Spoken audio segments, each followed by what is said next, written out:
ನೋಡಿ ವೀಕ್ಷಕರೇ, ಮೊದಲು ನಾವು ಅಫಿಷಿಯಲ್ ಪೋರ್ಟಲಿಗೆ ಬರಬೇಕಾಗತ್ತೆ. ಕರ್ನಾಟಕ ಅರಣ್ಯ ಇಲಾಖೆ ಅನ್ನೋ ಒಂದು ಈ ಪೋರ್ಟಲಿಗೆ ಬಂದ ನಂತರ ಅರಣ್ಯ ವೀಕ್ಷಕ ಹುದ್ದೆಗೆ ಅರ್ಜಿ ಸಲ್ಲಿಸಲು ಇಲ್ಲಿ ಕ್ಲಿಕ್ ಮಾಡಿ ಅಂತ ಹೇಳಿ ಕೊಟ್ಟಿದ್ದಾರೆ. ಸೊ ನಿಮಗೆ ಕನ್ನಡದಲ್ಲಿ ಕೂಡ ಇದು ಓದಬಹುದು. ನಂತರ ನೀವು ಇಲ್ಲಿ ಇಂಗ್ಲಿಷ್ ಲ್ಯಾಂಗ್ವೇಜ್ ಅನ್ನ ಕೂಡ ಕ್ಲಿಕ್ ಮಾಡಿಕೊಂಡು click here to apply for the post of forest watcher ಅಂತ ಹೇಳಿ ಇದೆ. ಈ ಒಂದು ಲಿಂಕ್ ಮೇಲೆ ಕ್ಲಿಕ್ ಮಾಡ್ಕೊಂಡ್ರೆ ಸೊ ನೆಕ್ಸ್ಟ್ ಪೇಜ್ ನಿಮಗೆ ಈ ತರ ಓಪನ್ ಆಗುತ್ತೆ. ಇಲ್ಲಿ ರಿಜಿಸ್ಟ್ರೇಷನ್ ಐಡಿ ಹಾಕ್ಬೇಕಾಗತ್ತೆ, ಡೇಟ್ ಆಫ್ ಬರ್ತ್ ಅನ್ನ ಹಾಕ್ಬಿಟ್ಟು ಲಾಗಿನ್ ಮಾಡ್ಕೋಬೇಕಾಗತ್ತೆ. ನೀವು ಮೊದಲು ಬಾರಿ ಅಪ್ಲಿಕೇಶನ್ ಹಾಕ್ತಾ ಇದ್ರೆ ರಿಜಿಸ್ಟ್ರೇಷನ್ ಐಡಿ ನಿಮ್ಮ ಹತ್ರ ಇರೋದಿಲ್ಲ. ಸೊ ಅದಕ್ಕಾಗಿ ಇಲ್ಲಿ ನಾಟ್ ರಿಜಿಸ್ಟರ್ಡ್ ಎಟ್ ಅಂತ ಇದೆ ನೋಡಿ, ಅದ್ರ ಮುಂದುಗಡೆ ರಿಜಿಸ್ಟರ್ ಹಿಯರ್ ಅಂತ ಇದೆ, ಅದ್ರ ಮೇಲೆ ಕ್ಲಿಕ್ ಮಾಡ್ಕೊಳ್ಳಿ. ಇಲ್ಲಿ ನಿಮ್ಗೆ ಒಂದು ಸಣ್ಣ ಫಾರ್ಮ್ ಓಪನ್ ಆಗುತ್ತೆ. ಫುಲ್ ನೇಮ್ ಆಫ್ ಕ್ಯಾಂಡಿಡೇಟ್ ಅಂತ ಇದೆ ನೋಡಿ, ಇಲ್ಲಿ as per SSLC 10th marks card ಪ್ರಕಾರ ನೀವು ನಿಮ್ಮ ಹೆಸರನ್ನ ಇಲ್ಲಿ ಹಾಕ್ಬೇಕಾಗತ್ತೆ. ಸ್ಪೆಲ್ಲಿಂಗ್ ಮಿಸ್ಟೇಕ್ ಆಗದೆ ಇರೋ ತರ ಹಾಕಿ. ಇದರ ನಂತರ ಇಲ್ಲಿ ನಿಮ್ಮ ಡೇಟ್ ಆಫ್ ಬರ್ತ್ ಅನ್ನ ಎಂಟ್ರಿ ಮಾಡಿ. ಇದರ ನಂತರ ಇಲ್ಲಿ ನಿಮ್ಮ ಜೆಂಡರ್ ಸೆಲೆಕ್ಟ್ ಮಾಡ್ಕೊಳ್ಳಿ. ಇದರ ನಂತರ ಇಲ್ಲಿ ನಿಮ್ಮ ಆಧಾರ್ ಕಾರ್ಡ್ ನಂಬರ್ ಅನ್ನ ಎಂಟ್ರಿ ಮಾಡಿ. ಆ ನಂತರ ನಿಮ್ಮ ಆಧಾರ್ ಕಾರ್ಡ್ಗೆ ಲಿಂಕ್ ಇರುವಂತಹ ಮೊಬೈಲ್ ನಂಬರ್ ಅನ್ನ ಇಲ್ಲಿ ಎಂಟ್ರಿ ಮಾಡಿ OTP ಅನ್ನ ಹಾಕಿ ವೆರಿಫೈ ಮಾಡಬೇಕಾಗತ್ತೆ.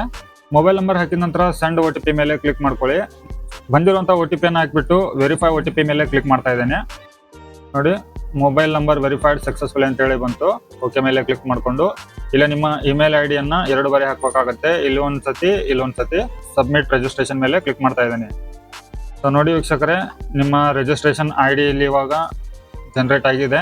ನೀವು ಕೊಟ್ಟಿರುವಂತ ಮೊಬೈಲ್ ನಂಬರ್ಗೂ ಕೂಡ ಆ ಒಂದು ರಿಜಿಸ್ಟ್ರೇಷನ್ ID ಬಂದಿರುತ್ತೆ. ನಿಮ್ಮ ರಿಜಿಸ್ಟ್ರೇಷನ್ ID ಅನ್ನ ಹಾಕಿ ಡೇಟ್ ಆಫ್ ಬರ್ತ್ ಅನ್ನ ಹಾಕಿ ಲಾಗಿನ್ ಮೇಲೆ ಕ್ಲಿಕ್ ಮಾಡ್ಕೊಳ್ಳಿ. ನೀವು ಲಾಗಿನ್ ಆಗಬೇಕು ಅಂತಂದ್ರೆ ನಿಮ್ಮ ರಿಜಿಸ್ಟರ್ ಮೊಬೈಲ್ ನಂಬರ್ಗೆ OTP ಹೋಗುತ್ತೆ. ಆ OTP ಅನ್ನ ನೀವು ಎಂಟ್ರಿ ಮಾಡಿದ್ರೇನೆ ನೆಕ್ಸ್ಟ್ ನಿಮ್ಮ ಒಂದು ಪ್ರೊಫೈಲು ಲಾಗಿನ್ ಆಗುತ್ತೆ. ಬಂದಿರುವಂತ OTP ಅನ್ನ ಹಾಕ್ಬಿಟ್ಟು ವೆರಿಫೈ ಮೇಲೆ ಕ್ಲಿಕ್ ಮಾಡ್ತಾ ಇದ್ದೇನೆ. ನಿಮ್ಮ ಒಂದು ರಿಜಿಸ್ಟ್ರೇಷನ್ ಲಾಗಿನ್ ಆಗಿದೆ. ಲಾಗಿನ್ ಆದ ನಂತರ ಇಲ್ಲಿ ನಿಮ್ಮ ಒಂದು ರಿಜಿಸ್ಟ್ರೇಷನ್ ನಂಬರ್ ಕಾಣುತ್ತೆ, ನಿಮ್ಮ ಡೇಟ್ ಆಫ್ ಬರ್ತ್ ಕಾಣುತ್ತೆ. ಸೊ ಇದು HK ರೀಜನ್ ದವರು ಆಯ್ತು ಅಂದ್ರೆ ನೀವು ಇಲ್ಲಿ ಕಲ್ಯಾಣ ಕರ್ನಾಟಕಕ್ಕೆ ಸಂಬಂಧಪಟ್ಟಂತ ಜಿಲ್ಲೆಯವರು ನೀವು ಇಲ್ಲಿ ಅರ್ಜಿಯನ್ನ ಸಲ್ಲಿಸಬಹುದು. ನಾನ್ HK ಇರುವಂತ ರೀಜನ್ದಲ್ಲಿ ಯಾರೆಲ್ಲ ಇದ್ದೀರೋ ಅವರು ಇಲ್ಲಿ ಅರ್ಜಿಯನ್ನ ಸಲ್ಲಿಸಬಹುದು. ಈ ಒಂದು ಲಿಂಕ್ ಮೇಲೆ ಕ್ಲಿಕ್ ಅನ್ನ ಮಾಡ್ಕೊಳ್ಳಿ. ಆನಂತರ ಕಂಟಿನ್ಯೂ ಮೇಲೆ ಕ್ಲಿಕ್ ಮಾಡಿ. ಇದರ ನಂತರ ಇಲ್ಲಿ ಸೆಲೆಕ್ಟ್ ಸರ್ಕಲ್ ಅಂತ ಇದೆ. ನೀವು ಯಾವ ಒಂದು ಸರ್ಕಲ್ ಇಂದ ಅರ್ಜಿಯನ್ನ ಸಲ್ಲಿಸ್ತಾ ಇದ್ದೀರೋ ಈ ಲಿಸ್ಟಿನಿಂದ ಆಯ್ಕೆ ಮಾಡ್ಕೊಳ್ಳಿ. ಸೊ ಇಲ್ಲಿ ಇಷ್ಟು ಸರ್ಕಲ್ಗಳಿದಾವೆ. ಸೊ ಯಾವುದು ನಿಮಗೆ ಬೇಕಾಗಿದೆಯೋ ಆ ಒಂದು ಸರ್ಕಲ್ ಅನ್ನ ಆಯ್ಕೆ ಮಾಡಿಕೊಂಡು ಸೊ ಇಲ್ಲಿ ನೋಟಿಫಿಕೇಶನ್ ನಂಬರ್ ಇದೆ. ಸೊ ಇದನ್ನ ನೀವು ನೋಡ್ಕೋಬಹುದು. ನಿಮಗೇನಾದ್ರೂ ಹೆಚ್ಚಿನ ಮಾಹಿತಿ ಬೇಕು ಅಂತಂದ್ರೆ ಈ ಒಂದು ಹುದ್ದೆಯ ಬಗ್ಗೆ ಹೆಚ್ಚಿನ ಮಾಹಿತಿಯನ್ನ ತಿಳ್ಕೊಬಹುದು. ಸೊ ಇದನ್ನ ನೀವು ನೋಡ್ಕೊಳ್ಳಿ. ಸೊ ಇವಾಗ ನಾನು ಪ್ರೊಸೀಡ್ ಟು ಅಪ್ಲಿಕೇಶನ್ ಮೇಲೆ ಕ್ಲಿಕ್ ಮಾಡ್ತಾ ಇದ್ದೇನೆ. ಸೊ ಇಲ್ಲಿ ನೀವು ಒಂದ್ಸತಿ ಪ್ರೊಸೀಡ್ ಮಾಡಿದ ನಂತರ ಆಯ್ಕೆ ಮಾಡ್ಕೊಂಡಿರೋದು ರೀಜನ್ ಆಗಲಿ ಮತ್ತೆ ಸರ್ಕಲ್ ಆಗಲಿ ಸರಿಯಾಗಿ ಇತ್ತು ಅಂತಂದ್ರೆ ಎಸ್ ಪ್ರೊಸೀಡ್ ಮೇಲೆ ಕ್ಲಿಕ್ ಮಾಡ್ಕೊಳ್ಳಿ. ಇದರ ನಂತರ ಇಲ್ಲಿ ನಿಮ್ಮ ಒಂದು ಡೀಟೇಲ್ಸ್ಗಳು ಕೆಲವೊಂದಿಷ್ಟು ಪ್ರಿವ್ಯೂ ಆಗುತ್ತೆ. ಇದರ ನಂತರ ಇಲ್ಲಿ ಅಪ್ಲಿಕೇಶನ್ ಅಂತ ಇದೆ, ಅದ್ರ ಕೆಳಗಡೆ ಫಿಲ್ ದ ಅಪ್ಲಿಕೇಶನ್ ಅಂತ ಇದೆ, ಅದ್ರ ಮೇಲೆ ಕ್ಲಿಕ್ ಮಾಡ್ಕೊಳ್ಳಿ.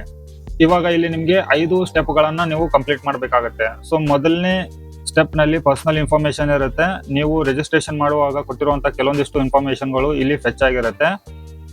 ಇಲ್ಲಿ ಹೈಡ್ ಆಗಿರುವಂತದನ್ನ ನೀವು ತಿದ್ದುಪಡಿ ಮಾಡ್ಲಿಕ್ಕೆ ಆಗೋದಿಲ್ಲ.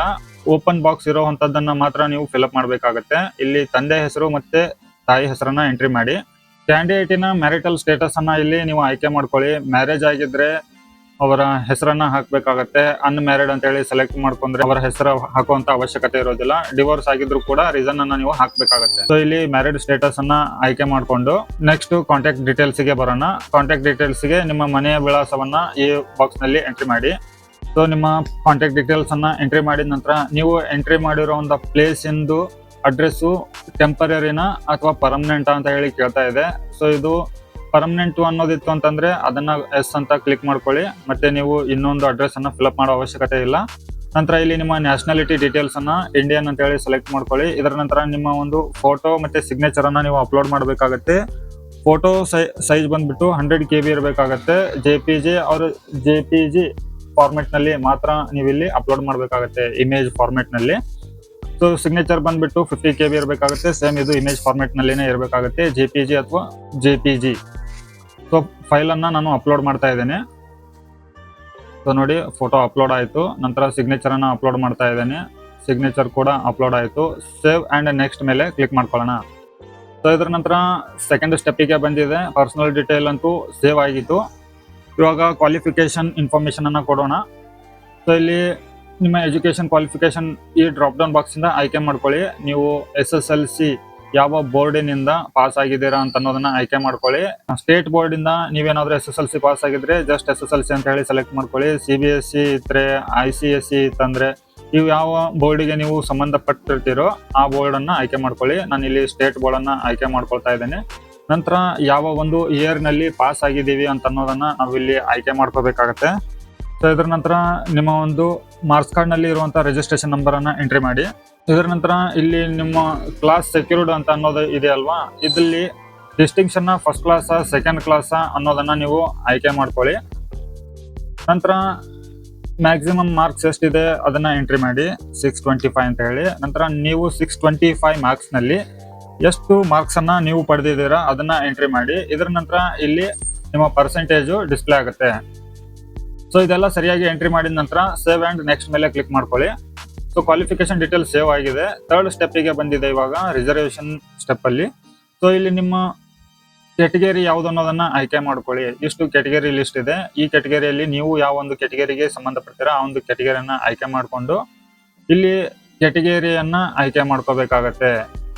ಸೊ ನಿಮ್ಗೆ ಗೊತ್ತಾಗಿಲ್ಲ ಅಂತಂದ್ರೆ ಯಾವ ಕೆಟಗರಿಯನ್ನ ಆಯ್ಕೆ ಮಾಡ್ಕೋಬೇಕು ಅಂತ ಅನ್ನೋದು ಇಲ್ಲಿ ನಿಮ್ಮ ಒಂದು ಜಾತಿ ಪ್ರಮಾಣ ಪತ್ರದಲ್ಲಿ ಹೋಗಿ ಬಿಟ್ಟು ಅಲ್ಲಿ ನೀವು ಪ್ರವರ್ಗ B ಅಂತ ಇರುತ್ತೆ. ಸೊ ನಿಮ್ಮ ಕ್ಯಾಸ್ಟ್ ಸರ್ಟಿಫಿಕೇಟ್ ನಲ್ಲಿ ಏನಿದೆಯೋ ಅದನ್ನ ಆಯ್ಕೆ ಮಾಡ್ಕೊಳ್ಳಿ. ಸೊ ಇಲ್ಲಿ ಕೆಟಗರಿ B ಅಂತ ಹಾಕಿಬಿಟ್ಟು ಮತ್ತೆ ಸಬ್ ಕೆಟಗರಿಯಲ್ಲಿ ಲಿಸ್ಟ್ ಬರ್ತಾ ಇಲ್ಲ. ಸೊ ಇದು ಸರ್ವರ್ ಡೌನ್ ಇರೋದ್ರಿಂದ ಈ ತರ ಆಗುತ್ತೆ, ಸ್ವಲ್ಪ ವೇಟ್ ಮಾಡಿ. ಇವಾಗ ನೋಡಿ ಇಲ್ಲಿ ಬಂದಿದೆ. ನಿಮ್ಮ ಒಂದು ಕ್ಯಾಸ್ಟ್ ಯಾವ್ದ್ರಲ್ಲಿ ಬರುತ್ತೆ ಅದನ್ನ ಸರಿಯಾಗಿ ಆಯ್ಕೆ ಮಾಡ್ಕೊಳ್ಳಿ. ಮತ್ತೆ ತಿದ್ದುಪಡಿ ಮಾಡುವಂತ ಅವಕಾಶ ಇಲ್ಲ ಅಂತ ಹೇಳಿ ಮೊದಲೇ ನಿಮ್ಗೆ ನೋಟಿಫಿಕೇಶನ್ ಬಂದಿತ್ತಲ್ವಾ. ಸೊ ಅದಕ್ಕಾಗಿ ಅದನ್ನ ಸರಿಯಾಗಿ ಆಯ್ಕೆ ಮಾಡಿಕೊಂಡು ನಿಮ್ಮ RD ನಂಬರ್ ಅನ್ನ ಇಲ್ಲಿ ಎಂಟ್ರಿ ಮಾಡಿ. RD ನಂಬರ್ ಎಂಟ್ರಿ ಮಾಡಿದ ನಂತರ ರೂರಲ್ ಕ್ಯಾಂಡಿಡೇಟ್ ಡೀಟೇಲ್ಸ್ ಅನ್ನ ನೀವು ಕೊಡಬೇಕಾಗುತ್ತೆ. ನೀವು ಹಳ್ಳಿಯಿಂದ ಈ ಒಂದು ಅಪ್ಲಿಕೇಶನ್ ಅನ್ನ ಸಲ್ಲಿಸ್ತಾ ಇತ್ತು ಅಂದ್ರೆ ಎಸ್ ಅಂತ ಹೇಳಿ ಕ್ಲಿಕ್ ಮಾಡ್ಕೊಳ್ಳಿ. ನಂತರ ನೀವು ಕನ್ನಡ ಮೀಡಿಯಂದವರು ಇದ್ದೀರಾ ಅಂತಂದ್ರೆ ಎಸ್ ಅಂತ ಕ್ಲಿಕ್ ಮಾಡ್ಕೊಳ್ಳಿ. ಒಂದು ವೇಳೆ ಕನ್ನಡ ಮೀಡಿಯಂ ಇಲ್ಲ ಇಂಗ್ಲಿಷ್ ಮೀಡಿಯಂ ಅಂತ ಇತ್ತಂದ್ರೆ ನೋ ಅಂತ ಹೇಳಿ ಕ್ಲಿಕ್ ಮಾಡ್ಕೊಳ್ಳಿ. ಇದರ ನಂತರ ನೀವೇನಾದ್ರೂ ಫಿಸಿಕಲಿ ಹ್ಯಾಂಡಿಕ್ಯಾಪ್ಟ್ ಇದ್ದೀರಾ ಇದ್ರೆ ಎಸ್ ಅಂತ ಕ್ಲಿಕ್ ಮಾಡ್ಕೊಳ್ಳಿ, ಇಲ್ದಿದ್ರೆ ನೋ ಅಂತ ಕ್ಲಿಕ್ ಮಾಡಿ. ನೀವೇನಾದ್ರೂ ಎಕ್ಸ್ ಮಿಲಿಟರಿ ಆಫೀಸರ್ಸ್ ಏನಾದ್ರೂ ಇದ್ರೆ ನೀವು ಎಸ್ ಅಂತ ಕ್ಲಿಕ್ ಮಾಡ್ಕೊಳ್ಳಿ, ಇಲ್ದಿದ್ರೆ ನೋ ಅಂತ ಕ್ಲಿಕ್ ಮಾಡ್ಕೊಳ್ಳಿ.